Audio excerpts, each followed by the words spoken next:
Cool. All right, everyone. So, welcome to another episode of Hi, I'm Doctor. This episode is special for me because I get to introduce one of my best homies, Dr. Hoi Young Chung out of Kamloops, British Columbia, Canada. And man, if you don't know who Hoi Young is, well, man, you live under a rock because this dude is just absolutely amazing. He's quite possibly, in my opinion, one of the best implant dentists in this world, and he's a prolific baker. He's a badass skier, and he's just one of the nicest guys you'll ever meet.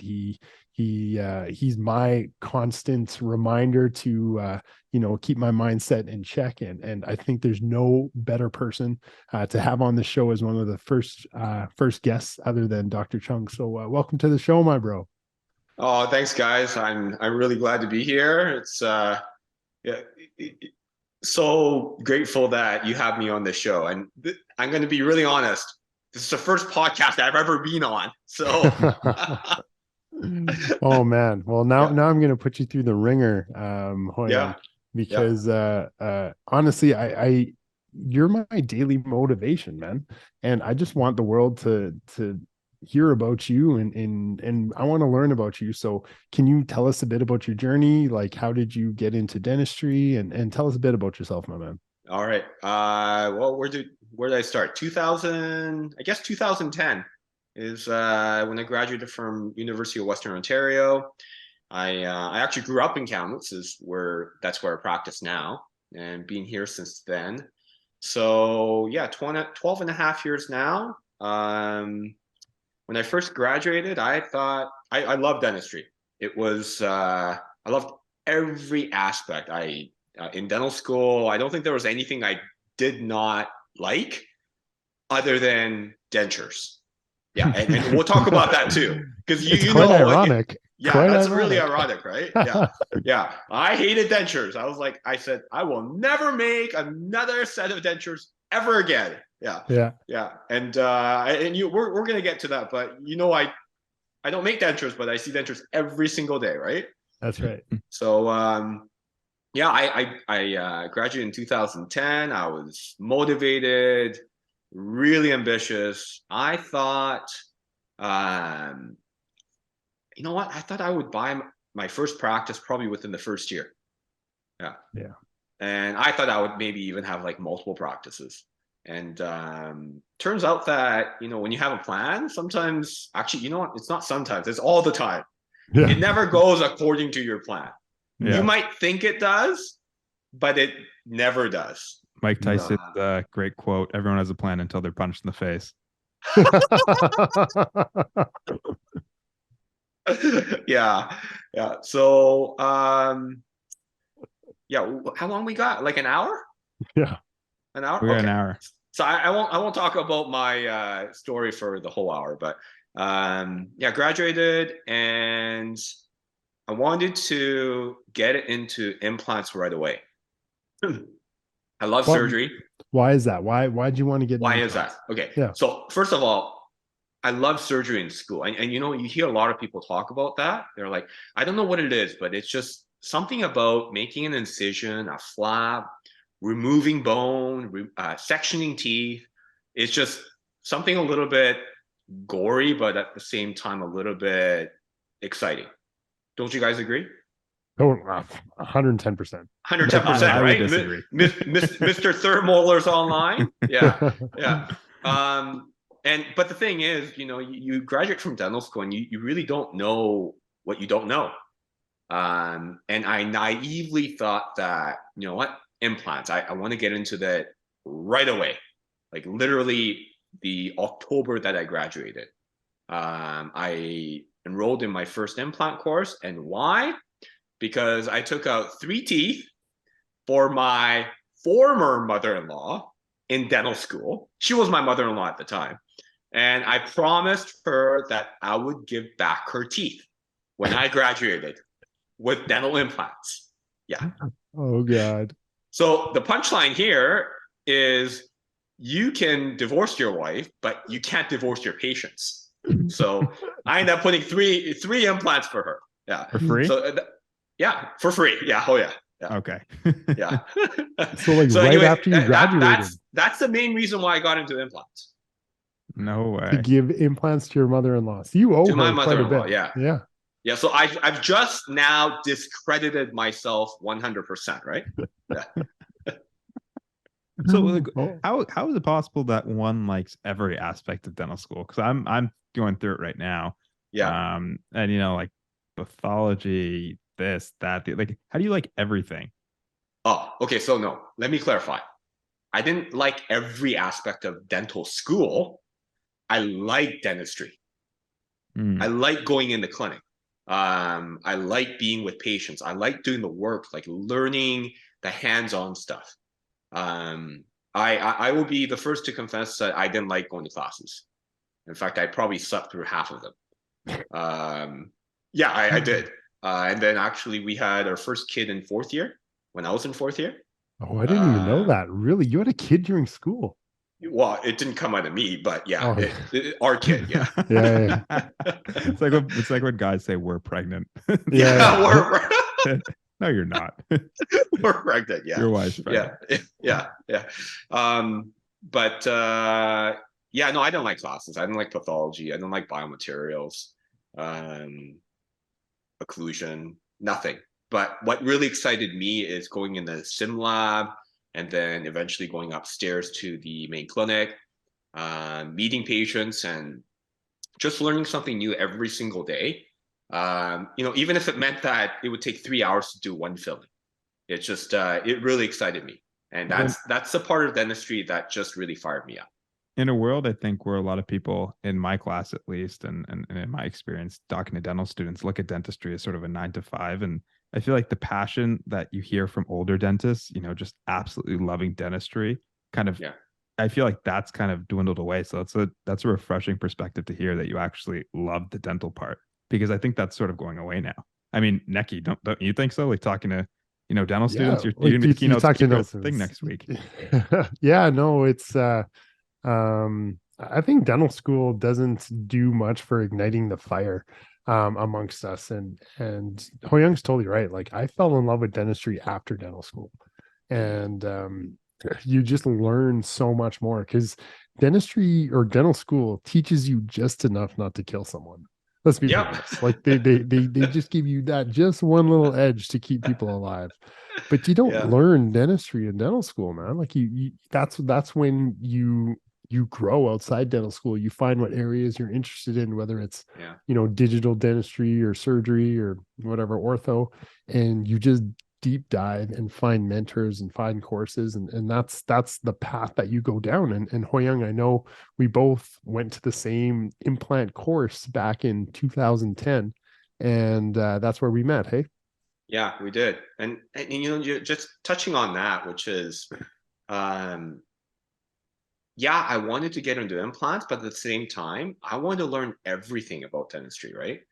Like you said, in school, you're taught kind of the bare minimum and hopefully some more than just the minimum. But when I first graduated, I'm sure, Neki, you can say the exact same thing, which is, I remember my first day. It's like, Oh. shit, I don't know what the heck I'm doing. Yeah. Yeah. So I'm supposed to go from seeing 2 people, and now I've got potentially like 6 to 8 people. Yeah. And cavities don't look like that in school, but they look like that in the real world. And how are you Yeah, supposed to fix them? yeah. I'm like, Yeah. yeah. I guess I'll just learn how to make this work. Yeah. I remember going home so exhausted.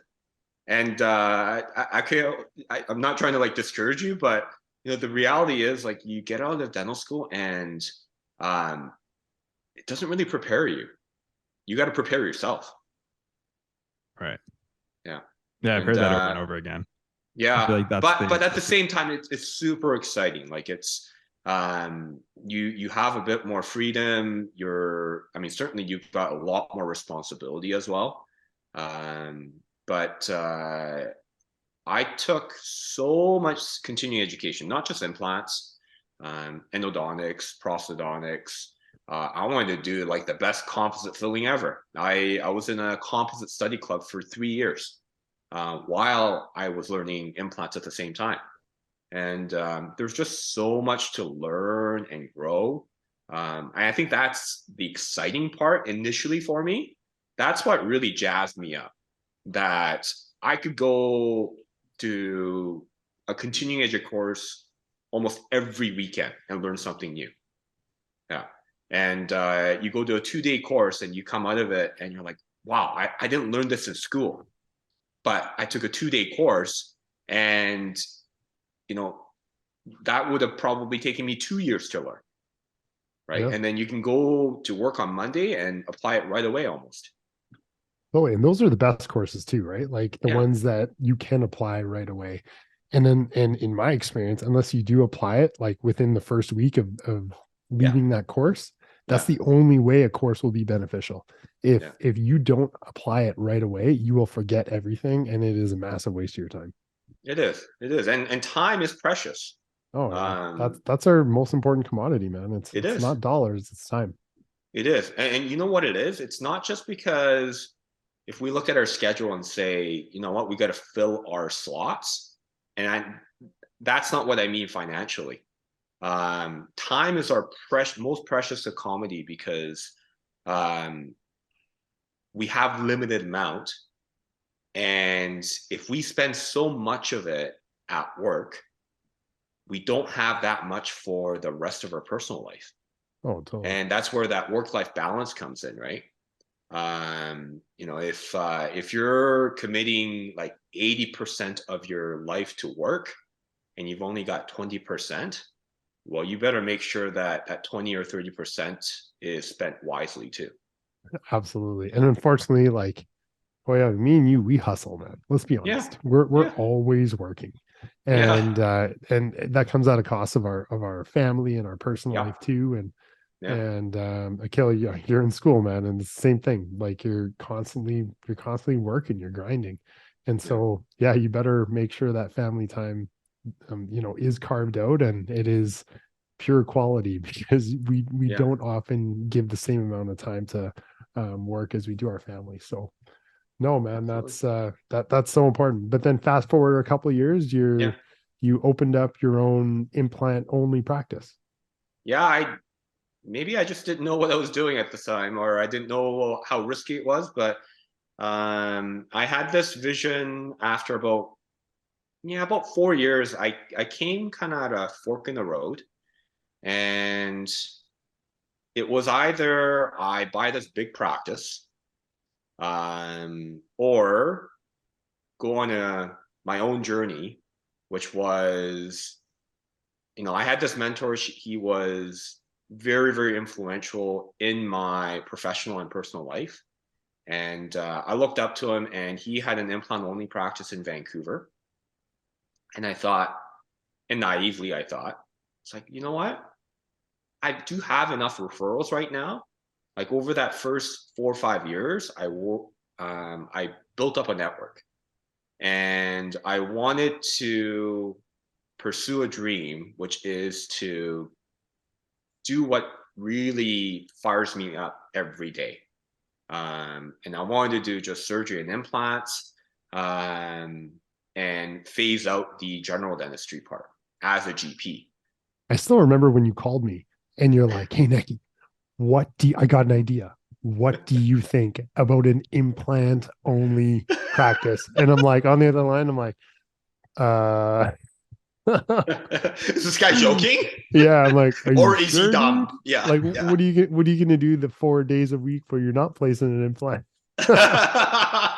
So how uncommon is a practice like this in terms of, if you look at 20,000 practices across Canada, how many do you think are implant only GP practices? Man, that's got to be below 0.01%. No. I don't know about the percentage, but I would say I'm certainly not the only one. But out of the GPs who do, let's say, primarily surgery and implants, like it could be a lot of third molars, it could be a lot of perio, or it could be a lot of implants, or a combination of the three. I would say that majority of the GPs who have that sort of niche practice Majority of them, what they do is they either have a mobile practice like a specialist, as in Yep. they go from one clinic to another, or they own a number of practices. And what they've done is essentially have those number of practices refer the patients to the one clinic where they do primarily implants or surgery. Yeah, like your own referral network, basically. That's right. Yeah. Yeah. Because whether you're a specialist or a GP, it is tough to get referrals. It certainly was the biggest barrier in my practice. It's a constant challenge to gain the confidence and trust of your colleagues. Yeah, talk about that a bit. How do you Absolutely. convince a GP to refer to you over a specialist? Right. So I get that question asked all the time. It's not easy. I made a lot of cold calls actually. I would actually go door to door, just like a dental sales rep, like the ones from Patterson or Henry Schein. The ones who go to the door and the receptionist says, no, the doctor's busy. And I got my door slammed on my face too. Yep. So it wasn't easy, but I just kept calling or going to the door, meeting people at dental conferences and meetings. When you say door to door, literally yeah. walk into a Yeah, GP's dental office offices. and say, is the dentist there? Yeah, is the dentist there? Yeah. Is Dr. Man. Smith available? I still remember a time I was, Yeah. because Hoi Young and I, we were trying to build practices at the same time, right? Yeah. And I remember going to an office, you know, Yeah. 2 hours away from me. I live in a rural area. Yeah. And I go in the office and I'm like, hey, is doctor whatever here? And they're like, well, he's working with the patient. And I'm like, oh, no problem. I'll wait all day. Yeah. I don't care how long it takes. I'll wait. I got All to talk to day. him. Yeah. And then you hear this like their patient yelling at the top of their lungs, like they're getting a tooth removed and they're just yelling. And I walk up to the receptionist and I'm like, this is why this guy needs my help. And like this. and he was basically like, get out. Get out. Yeah. Wait, Neki, you went door to door as well? Oh yeah, man. Oh, Hoi yeah. Young and I I had very remember, similar stories, man. I remember those Fridays, man. Yeah. Yeah. Totally, man. We go every remember you Friday, we called go me? cold calling. Yeah, from the car, and you're like, dude, I got boxes and boxes of Tim Hortons donuts in my car, and I'm driving to offices. I'm like, man, go get it. I hope you get one, maybe. But you know what? If it's one, oh man, your month is made. That would do anything. I would tell people, I'm like, man, just give me a chance. What do you have to lose? I promise you, your patient will come right back. And the only thing that I had was my word, man. I have I'm a general dentist. I only, do this one procedure. I only take out teeth. And I said, listen, I'm not going to poach them. I'm not going to be doing crowns on these patients. I will send them right back to you. And then you treat their patients like gold. Everyone gets your cell phone number. You do follow-up calls. You make sure that they're numb all the time, that it's a painless experience. You sedate them if they need to. And you build that referral network, and you call that dentist and just say, hey, thanks for your referral for Mrs. Smith. I really appreciate it. I followed up, called. She's doing really well. Like, and they don't get that from other people. No. Right. No, so Neki and I are on the same page, which is you go completely out of your way. Literally, you make the best experience ever for that, not just for that patient, because that patient isn't your only customer. It's the doctor who refers you that patient as well. On top of that, the dental staff of that clinic too. Yeah. So and even further than that is, who else is your customer? Your own staff. Yeah. Because if they're happy, they will also exude a happy experience for the patients too. So it's everything. So what was your pitch? Like when you went into a clinic, you said, hi, I'm Dr. Chung. What comes next? Like, what's the pitch? What comes next? Hey, I do implants. Can you send me a patient? No. I mean, I suppose it depended on, at what level I was at the time and also what age. Like, it didn't really help with the fact that Asians tend to look a lot younger. So when I started this own practice, so when was this? 2015, I would have been 32 at the time. And I was still getting patients asking me, like, are you old enough to do this for me? Yeah. Yeah. Like, how long have you been out of school? Yeah. Dental school, not kindergarten. yeah, dental school. But like, what would be my pitch? It really depended on that dentist as well as the practice. So you have to think about, what can I provide for them that's of value? And it really goes for everything else as well. Like, what kind of value can I give to their patients? Maybe he's already doing some things, but if I can offer it in a way so that it's valuable for him, as in it's making his life is easier or her life. At the same time, you have to make that connection. Without that connection, they will never refer you a patient. No. Because without the connection, there is no trust or confidence. Totally. Yeah. No, Hoyoung, like, and you know what, I have to hand it to you because you've been the example for me to grow my own, general practice, but only like limited general practice office is what I'm trying to say. And you're doing really well. I want to talk so many about the procedures that you've done, but I want to tell a story for all of the listeners here. One of my favorite stories of Hoyoung was actually, and you have to remind me of the year, PDC 2018? 2016 was the first. 2016, 33 years old. Okay. Hoyoung goes up there, and back then Hoyoung was a little different than Hoyoung now. Hoyoung was very, he has his implant only practice, and we're all having this younger stage in our career, and he's 33 years old. And he picks the most difficult implant procedure in dentistry and wants to do it live on live stage in front of 600. Was it 600 people? Somewhere between 600 or 900. You need to, you got to find a photo of him and throw it on there. It is mind blowing. And he wants to take out an anterior implant and put a new one in the same day. Am I right? Yeah, it was a compromised implant. Actually, 2019. So it wasn't that long ago.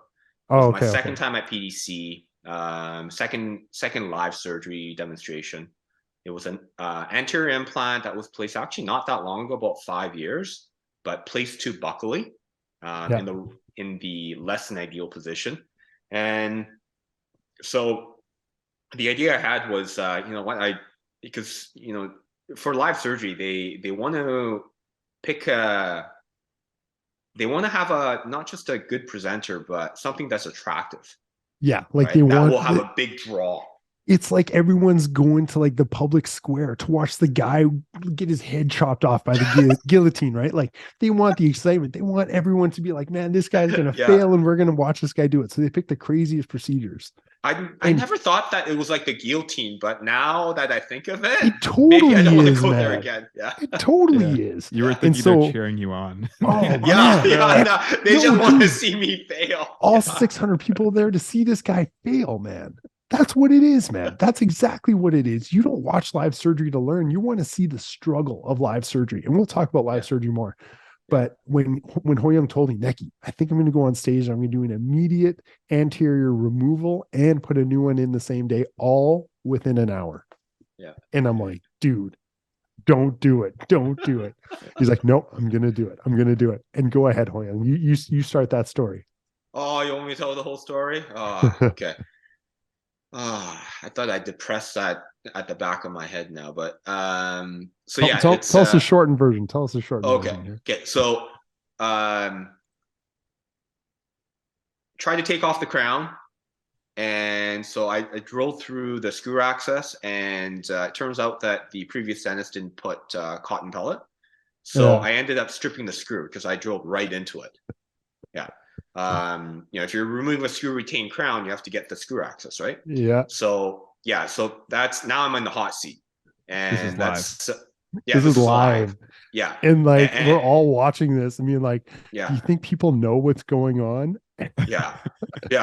And now I'm struggling and struggling. And I ended up finally removing the crown. It was just a nightmare. That And took so an extra half an hour. yeah, so now there's like 15 minutes to do the entire Yeah. surgery. And then I'm trying to remove the implant, but the patient's bleeding a lot. I can't see anything. You guys can't see anything either. And I struggle a little bit, but I finally managed to get that one out too. And then got an implant in there, got a temporary crown. I don't know, man. The adrenaline was pumping. It was Yeah. pumping, and you just get it done. Like it's you get in that fight and flight mode, and you just get it done. I'm still like, however, 10 years later, whatever, 7 years later, however long it was, Yeah. it's still one of the memories, one of my favorite memories of you, because you have this drive, man, that like you said it right there. No matter what happens, you're going to get it done. Yeah. And that's one of the things I've always respected about you, Ho Young, is you will always get it done. You are my most reliable friend because I don't have to ask you things twice. If I ask you like something to do something, or if I need help with something, I ask you once and I can already in my mind turn it off because I know it'll be done, or you'll help me or however I need to. I don't have to always remind you. I want to learn more about your like work ethic, man. Like, where did you develop this drive of always getting shit done and always being on top of your game? If I can be really frank with you guys, I wasn't always on the top of my game though. Um, I was a really driven, ambitious guy, like for a long time, yeah, as far as I can remember. But um, and I think most dentists can relate too, which is you kind of have that drive, and then suddenly, not suddenly, gradually over time, dentistry gets quite taxing, Totally does. mentally, physically, emotionally. Um, sometimes you get to that point and you don't even know when it started, but then you don't enjoy it anymore, and you do No. lose that drive. And it's not the dentistry; it's actually you. It's me. It's that mindset. It's the perception. It's how we approach our daily life. It's not necessarily because you're getting bored of dentistry, um, because the dentistry part didn't change. It's our mindset that could have changed, Do you think it's right? like we became complacent, or like what do you think? Um, Because I totally hear you, man. We all like dentistry is a yeah, game of ebbs and flows. it And we're is. sometimes Yeah, we're on top of the world, and sometimes yeah, we just don't even know why we showed up to work. exactly. Yeah, and I hated the fact that you hit Monday and like when is Friday? Oh yeah. You can't be a leader if you can't inspire your team members, right? Who wants to be at the office when the dentist doesn't want to be there? Yeah. And I was there for a while. So I talked about my first 5 to 7 years being super exciting. Like I couldn't wait to get to work every day. Um, and but then things take a toll when you feel like you're putting out fires every day, and you don't look after yourself, or you don't know how to look after yourself, and you don't see the priority in that. And as a 27-year-old, you feel like you're invincible. When I graduated, dude, I could sleep 5 hours a night and go to work next day and still be at my 90% game or 95%. But then when you get to 33, 35, now I'm 40, if I don't look after myself and if I don't fill my cup first, like that's the biggest priority for me now at at this point in my career, which is I have to fill my cup so that I can also help other people, and at Totally. the same time enjoy myself too. So what Um, does filling your cup look like? Like what do you mean? what does filling my cup look like? One is sleep. I have to get, I remember I used to make fun of Neki. Yeah. He'd say it's like 9 o'clock. He was like, "Hey man, I'm going to bed." Yeah, shutdown time. I'm like, "What do you mean, man? I got 2 hours of work to do here." I was like, "This guy's wasting his time in bed." Ironic because it's 10 p.m. here in Toronto. So Yeah, I know. Nikki's Yeah, like, but let's start it at 9:30. yeah, All yeah. right, But man. you're a young guy. You're a guy. Bet. You'll be fine. You can go to bed in 2 hours. You'll be fine. I'm going to bed in like half an hour here. Okay. In British Columbia. What time are we? We're 7:04. So, but yeah, sleep is a huge priority for not just dentists but anybody. And I know that people preach about getting proper 8 hours of sleep. And I did not see the importance or the value in that until actually quite recently. When I started realizing that, you know what, I can't function properly on 6 hours of sleep day after day.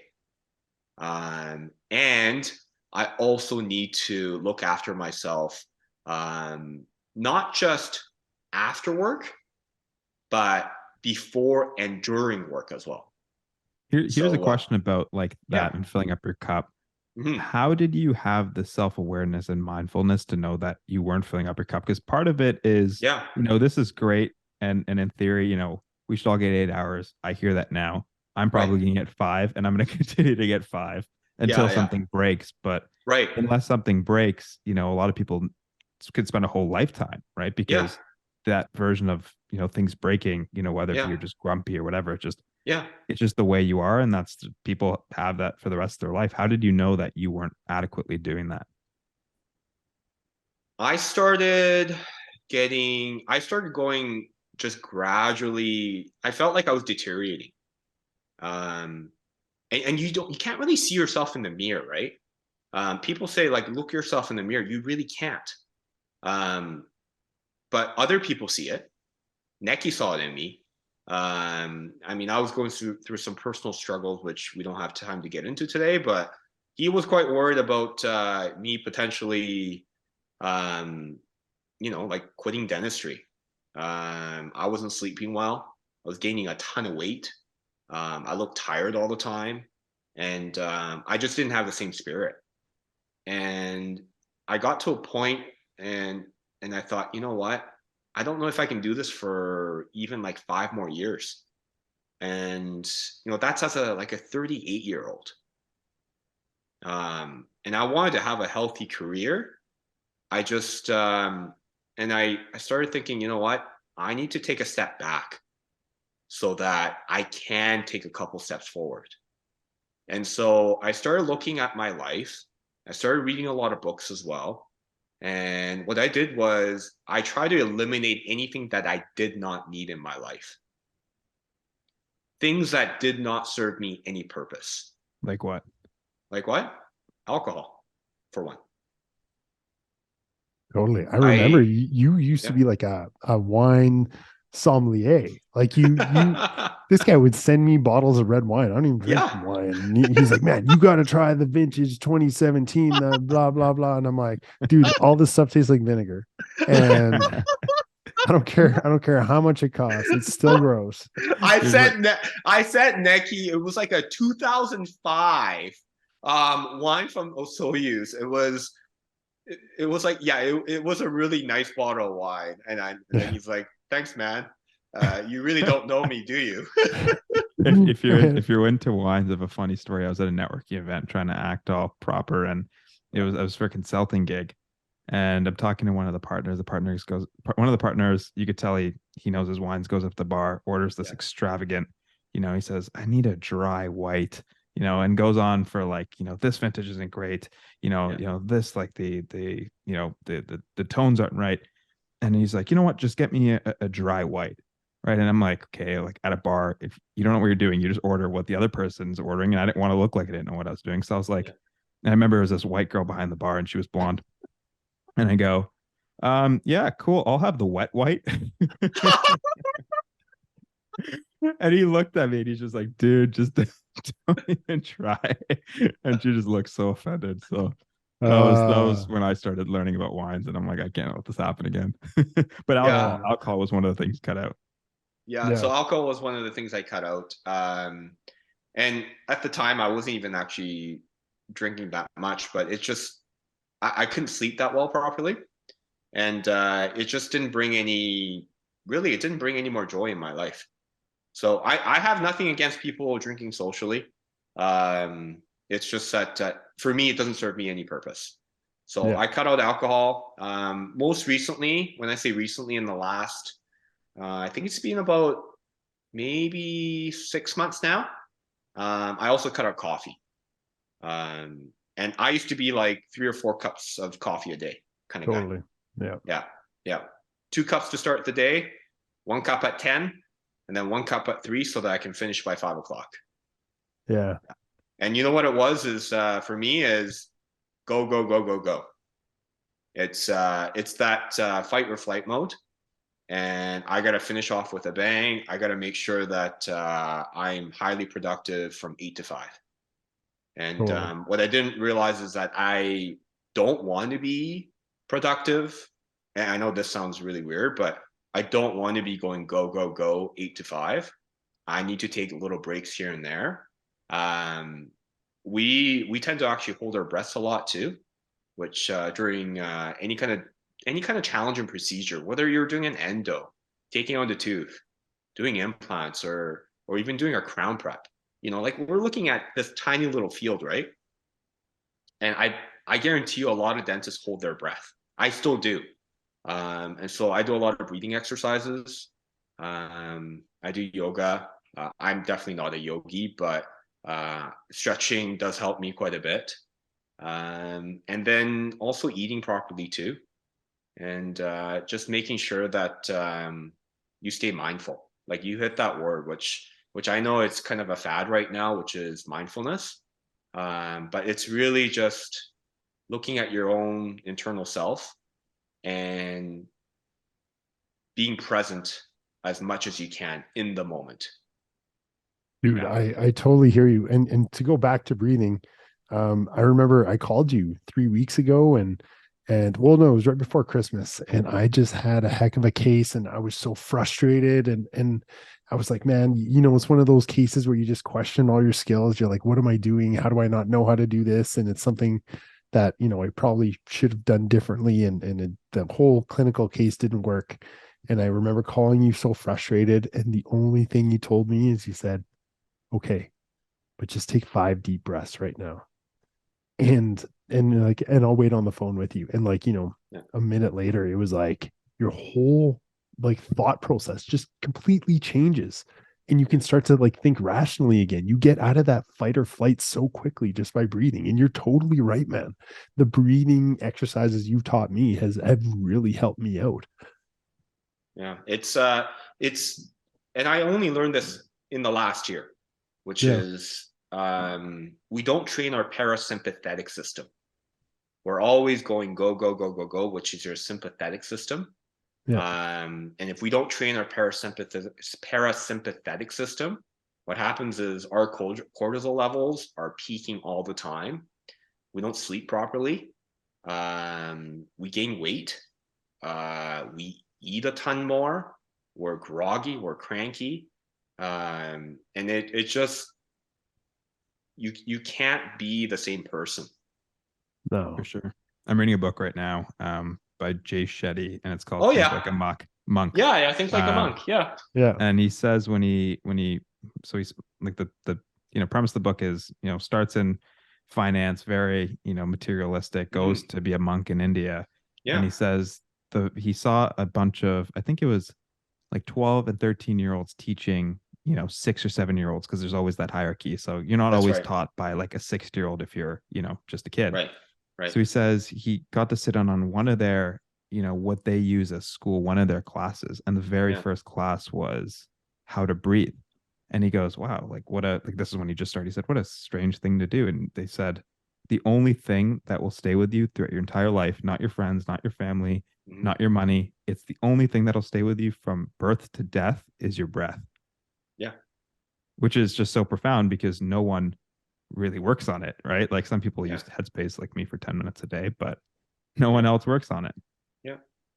Yeah. Yeah. And Hoyang and I, we're big fans of Jay Shetty, man. We're always, we always discuss those podcasts, and we use those in our, the questions he brings up. We use them. We actually talk to our staff about it, and we talk to each other about quite a few stuff like this too. It's kind of interesting, Hoyang. Don't you think our relationship has changed?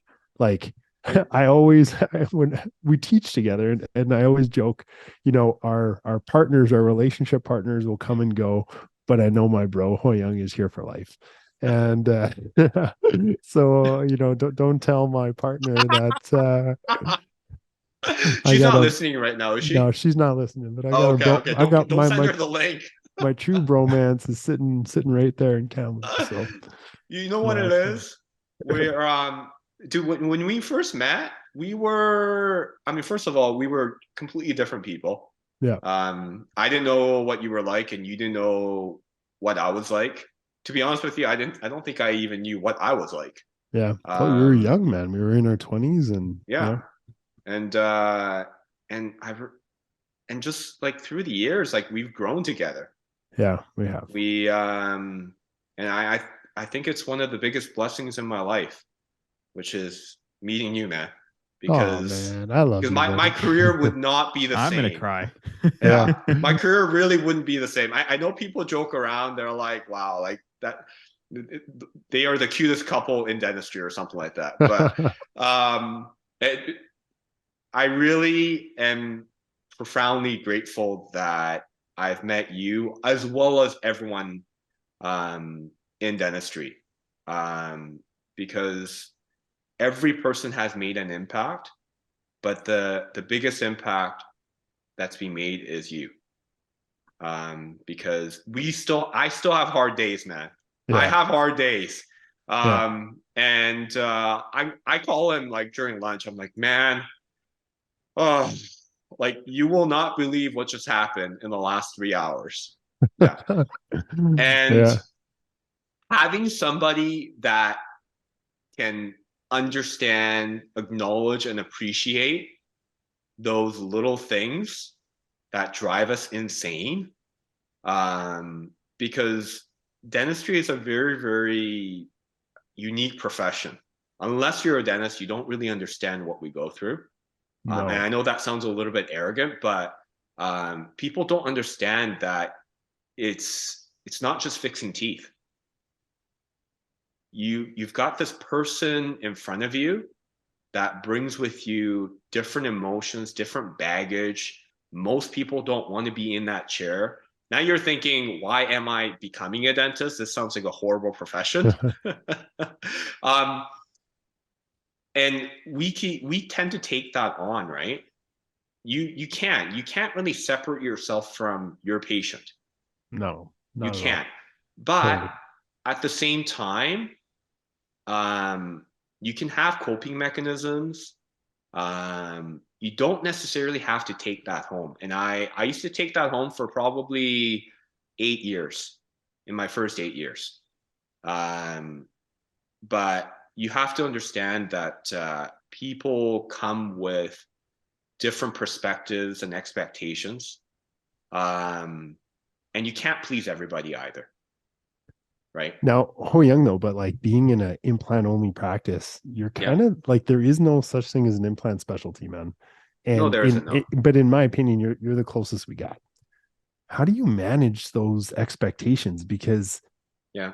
I find that to me, the hardest part of dentistry is not teeth, it's the Yeah. people. Just It exactly like is. you said, but it's Yeah. not the people, it's the expectations of the people. And Yeah. that's what leads to all of our personal problems is we Yeah. take stuff home at the end of the day because of the expectations that are placed on us and we just need to Yeah. vent. How do you manage those expectations like being the guy? So I don't think, okay, don't think of me as anybody, a dentist that's more special than you. To be honest with you, every dentist goes through those struggles. Like whether Totally. you're doing implants or a GP practice, it does not matter. The bar is set high, no matter what dental procedure we do, right? People expect fillings to last forever. They do. Like if it falls off within, never mind like 6 months, but like 6 years, or they tell all your patients, all your friends, I was like, this guy doesn't know how to do a filling. Well, Like, it's how so long did it true. last? 6 years. I'm like, do you floss? Right. But they blame us, They right? do. Now, as far as what I do, yes, like the procedures I do are not paid by dental insurance, so the expectations are higher. Total. That's a And huge difference right there. Is yeah, so if they insurance covers are it, yeah, no, they're you're paying right. out of pocket. So that Yeah, now the expectations are automatically higher. Okay. absolutely. Yep. Yeah. So even in an implant only practice, if I feel that I cannot meet their expectation, okay, and whether it's because they come in with a mouth that's just very, very, the case is challenging. Okay, let's say they haven't had teeth for decades Yep. and there's no bone, and you can't regrow it because of that situation. I just don't take it on. The other aspect that's actually more important though, because I mean, when I see a patient and do an exam and look at their cone beam, I know right away if it's the case that I can do or not, with a degree of probability, right? Yeah.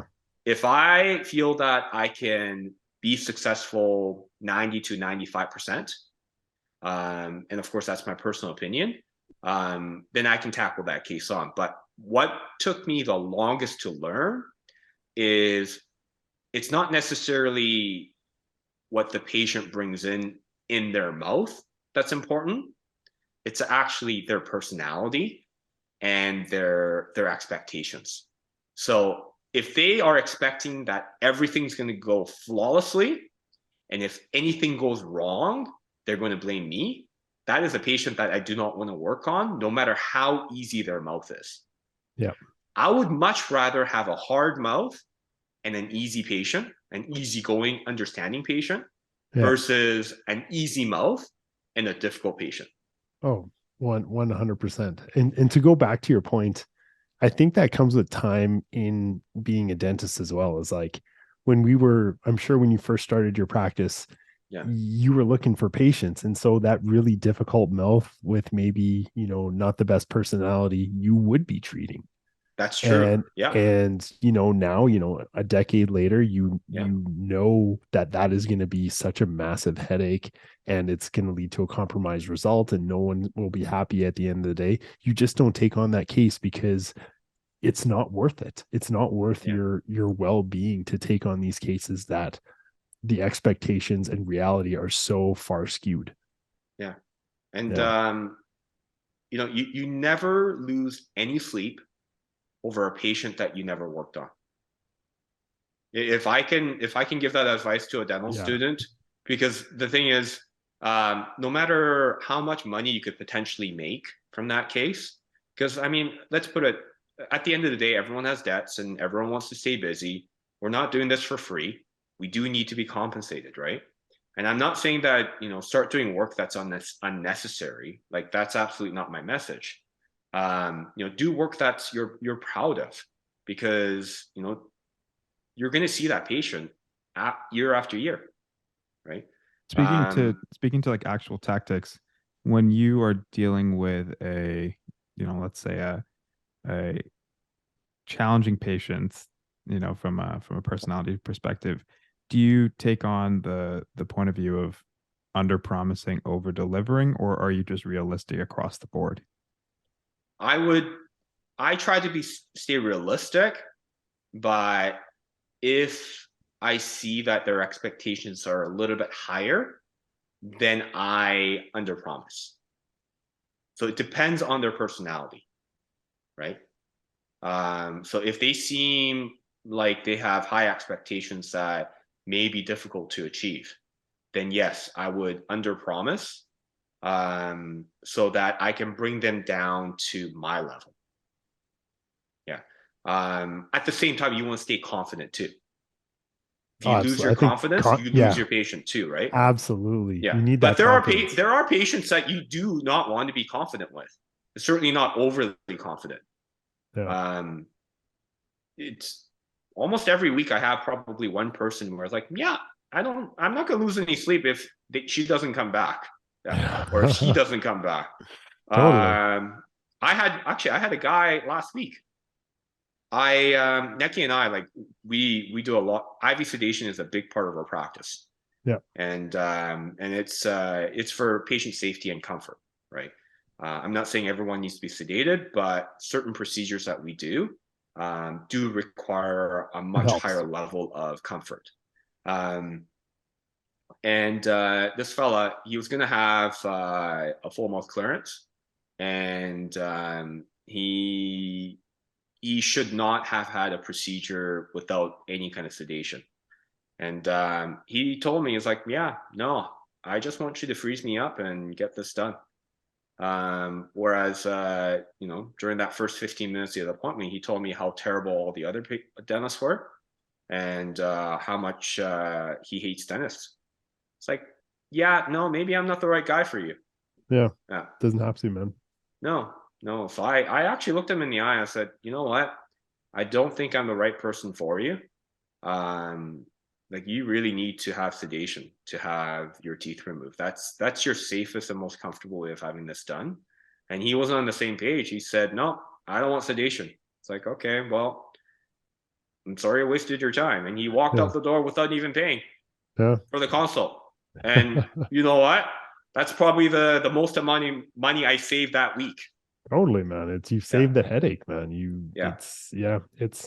It's something that we both talk about. I want to switch gears a little bit because there's so much I got to talk to you about, Hoyam. Yeah, really, and I got kids that will eventually need to go to bed sometime tonight. Sorry.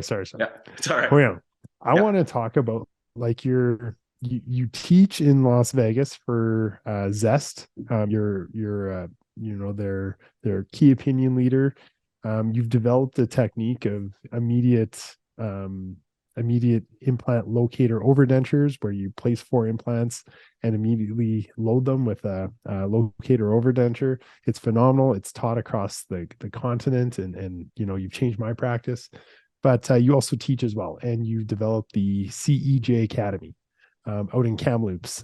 Tell us about it, man. Why'd you get into that, and why'd you start doing that? Okay, so immediate locator overdentures. The concept is whether the patient is partially dentate or edentulous, implants placed and an overdenture snapped in on the same day. So the dude that didn't want to do dentures is now doing dentures every day. Yeah, exactly. Yeah. So I work with dentures every single day. But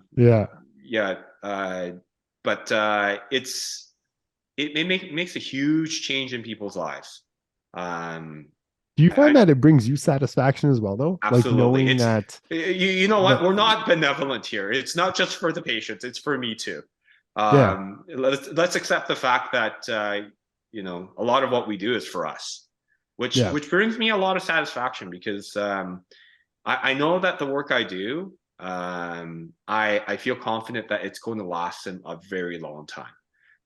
Nothing is 100% foolproof. But in the last 8 years, I haven't had a single implant fail with an immediately loaded overdenture. And I know most people would not believe me when I say that. Like that's over 1,000 implants.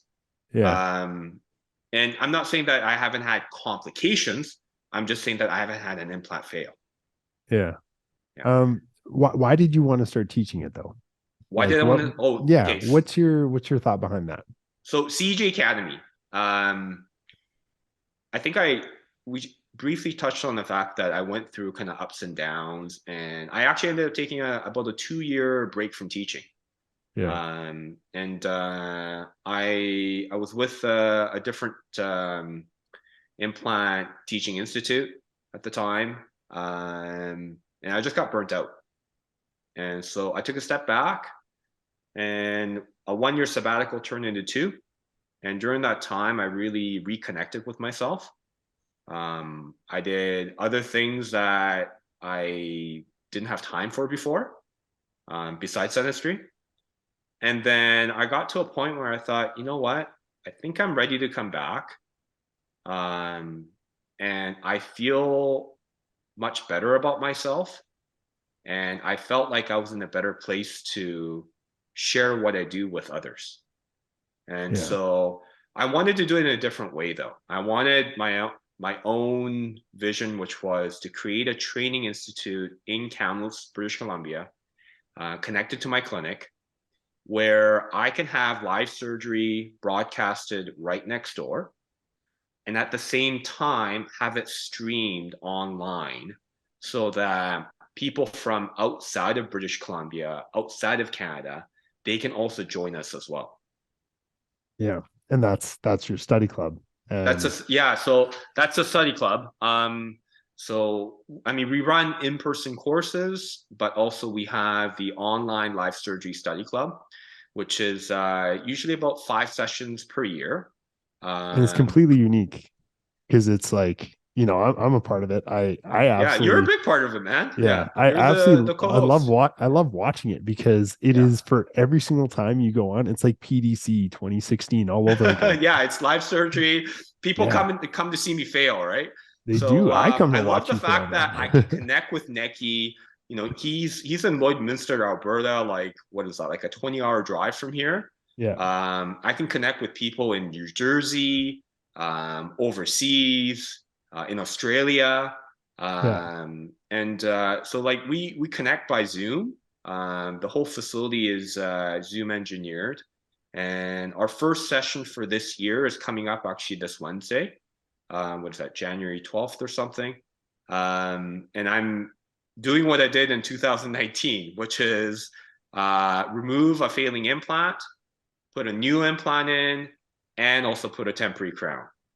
All in an hour. Didn't All learn in your an lesson hour. the All first in an time. hour. Yeah. Yeah. I Yeah. think so. As we sort of come to our, our hard stop, I think you've uh there's been this reoccurring theme of work-life balance and maybe work-life balance. Neki and I were just talking off pod how, it doesn't really exist. Maybe work-life integration or whatever you want to call it. How have you Yeah. found that harmony between dentistry and actually enjoying a fulfilling life?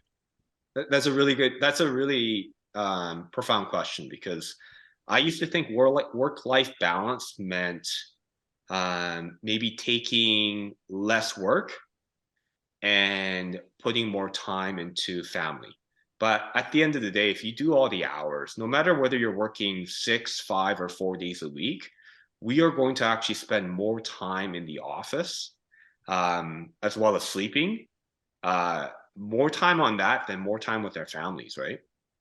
So two things, which is one is hugely important, which is when you go home, and in fact, actually before I go home, I do a self-guided meditation for about 10 minutes, because I want to be, when I get home, I want to make sure that I am present with my family.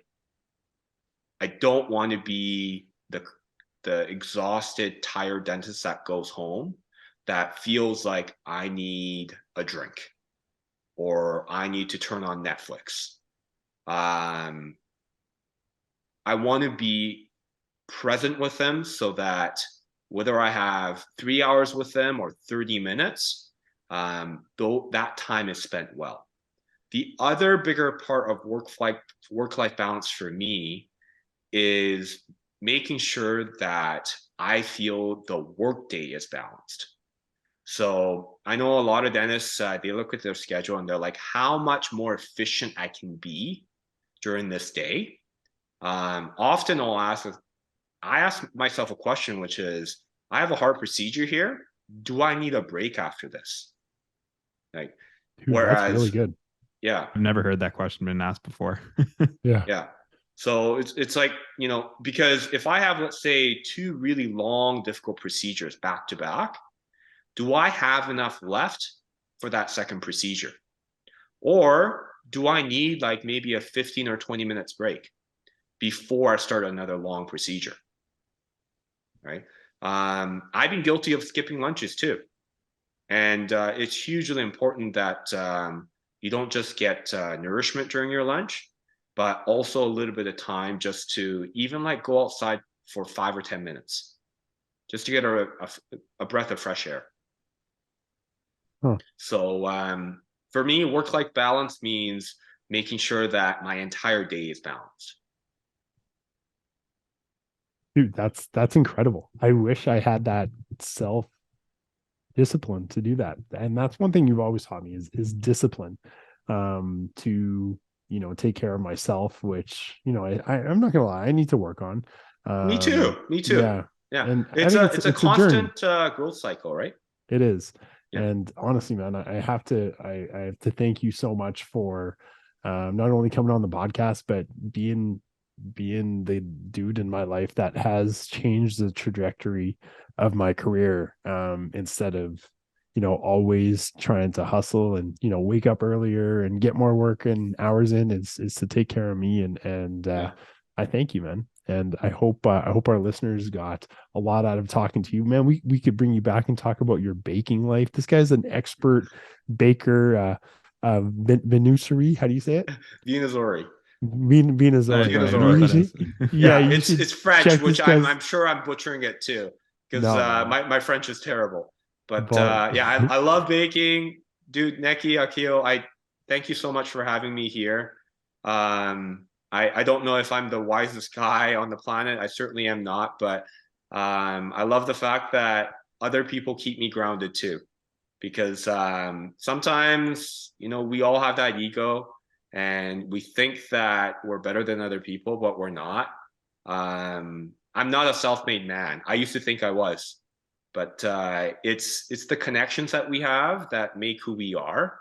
And without those connections, we wouldn't be in these seats. So true. yeah. So true, Yeah.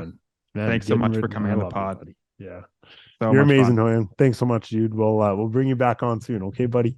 All right, thanks guys. Have a good night. All right. We'll Take see you care. later.